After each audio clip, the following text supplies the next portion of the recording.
All right. Hi everyone. So, who here likes pizza? Okay. So, okay. Pizza has been a great influence in my life since I was little. So, I remember when I was younger, I used to go eat pizza at Little Caesars all the time. And I'm like, why not a better way to talk about pizza, right?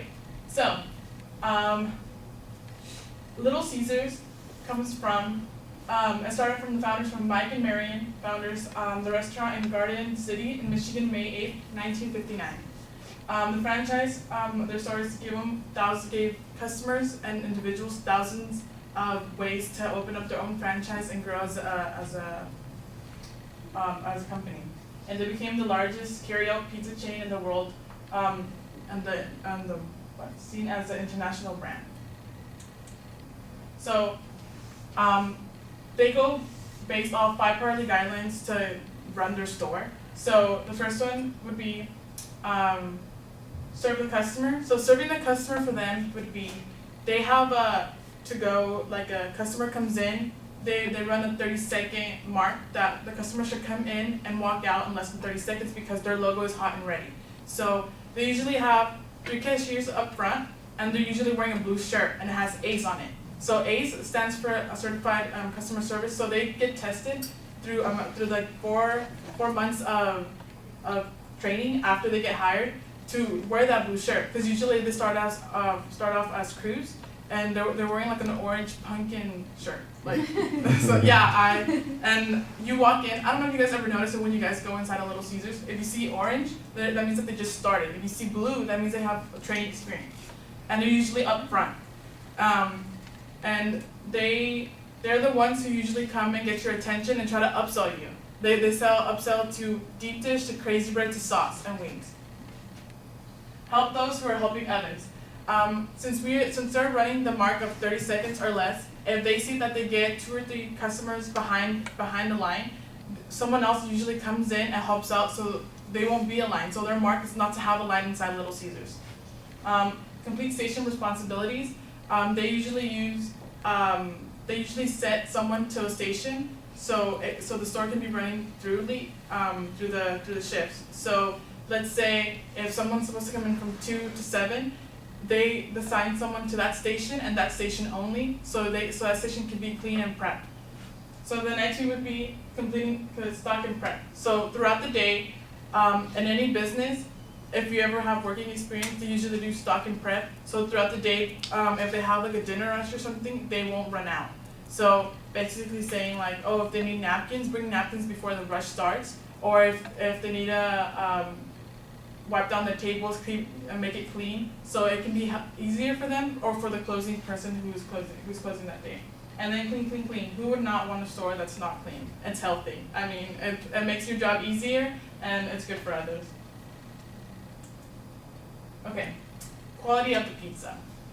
I like my pizza to look perfect. I don't know about you guys, but my pizza has to look perfect. Their classic pepperoni, they have classic cheese and classic pepperoni that they sell for $5. So the pizza has to look the 14-inch. It has to have a thick crust. It has to have, like how you see in this picture, like the little bubbles on the side. You're not supposed to see the huge bubbles inside the pizza. That's not what it's supposed to look like. It has to look like this. And then it's supposed to have cheese and sauce spread out completely on the whole entire pizza. The sauce is not supposed to have the racetracks. It's not supposed to look like racetracks. So if you ever grab a pizza from Little Caesars and you see the sauce is on the crust, it's not supposed to. They didn't do it correctly. It's supposed to have 30 pepperonis. It's supposed to have 2 rows of 4, 2 rows of 5, and 2 rows of 6. And then it's supposed to be cut in 8 symmetrical slices. And then crazy bread, which is also the #1 selling in Little Caesars, it's supposed to be cut in 8 symmetrical sticks before it's in the oven and put onto a tray with cornmeal. And when it's out of the oven, it comes out a little bit earlier than the actual pizza because it's not, it burns if it stays there for too long. And it's seasoned with butter and Parmesan cheese. And this information comes from the Little Caesars website and from the Little Caesars store. and I'll tell you why a little bit later. Okay, go back. Okay, personal experience. So currently, I'm working at Little Caesars. I'm an assistant manager, and I've been working there for a year and 5 months. I got promoted as an ace, like I told you guys before, on my 3rd month of working there. I got hired in January of 2013, 2014 actually. And I got promoted to an assistant manager after 2 months after being promoted to an ace, because they saw how hard I was working to get a raise, and they're like, you know what, we're just gonna give you the assistant manager position. So I've been working as an assistant manager at the store right there on Brooker's and Orange Store. I don't know if you guys live around here, but that's the Little Caesars to go to, because I'm making the pizzas. And I help manage the store. I usually run the store when the managers aren't gonna be there, or they need extra help. They usually have to like 5 to 7 assistants working, and the rest is crew. So around 23 employees working, plus the 5 to 7 assistants. And yeah, that should be it.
All right, several things that are pretty solid, a couple of things that are minor problems, things to work on, and a couple of the things that work on, we shouldn't be still doing this, so I've got to yell at you a little bit on those things. But let's start with the good stuff. I thought that you were integrated into the speech pretty effectively. You had some good gestures pointing at the things that you had up on the screen. I like that. Your audience contact is usually pretty solid. I think your voice is effectively projecting. You seem naturalistic when you're speaking. The pace goes about right. I think you add some personality to the presentation. I think you could do that in a lot of other spots too. I mean, when you're talking about the working there, and you talk about your own experience. Come there, because that's because I make the pizzas, that kind of stuff. If we had a little bit more of that kind of personality and energy in the speech, I think it would be a lot more interesting. As it is, some of it seems a little dry. It's like I'm getting a description of what the job description is at the first part. And there should be some things. I mean, you've done these kinds of things, so tell us a story about them. Make it interesting. I mean, it might seem like it's a little hard to make something like getting the napkins ready interesting, or clean, staying up ahead of the game, that kind of stuff. I think you could probably do a little bit more on the background, too, of Little Caesars.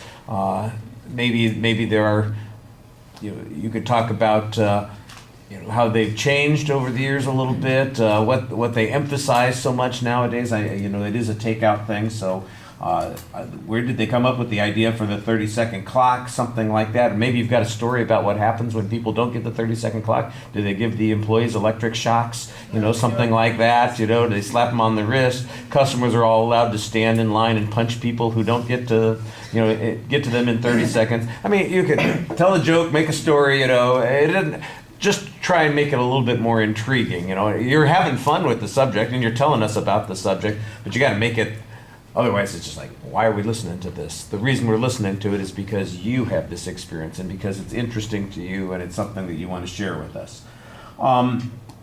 Now, a couple of things that I think are a little bit problematic that you definitely want to be careful about. You have a tendency to stand sideways to speak because you're looking at the screen so much.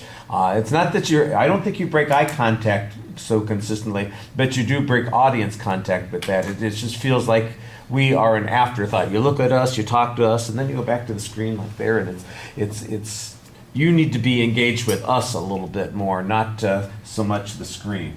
There needs to be a preview of what's coming up in the presentation. I didn't really hear anything. I think I said before, I'm not a big fan of audience surveys as an attention device. I thought that was a little bit problematic. This is a good place for you to tell a story about a customer, or talk about the history of their ad campaigns, or tell us something about an experience that happened to you as the attention device, something that's going to be a little bit more intriguing. So it's not just, how many of you like pizza? Well, I don't know. If you get people in here who don't like pizza, there's something wrong with them. That's that kind of thing.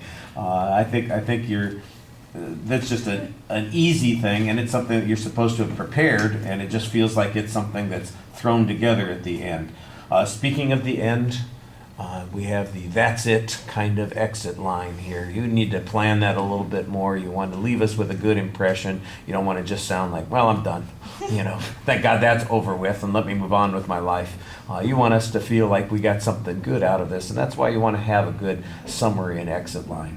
All right, thank you.